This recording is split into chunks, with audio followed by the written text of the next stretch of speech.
My name is Matin G, and I'll be presenting on my Python project.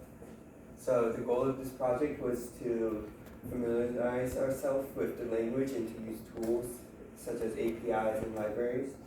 So we use the library TK-Inter to make a graphical user interface, and we use the API to get access to data for weather application. And the problems I encountered was inconsistencies in my spellings of my variable names. And for the future, I would like to make it look nicer by adding more colors and hopefully figure out how to do some weather animations.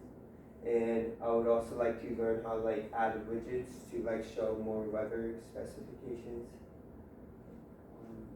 And all of my code.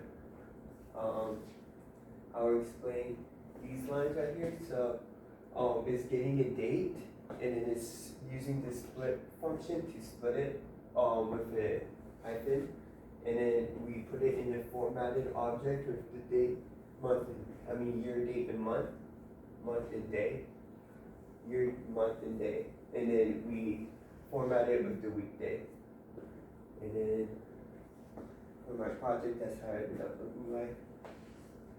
That's it.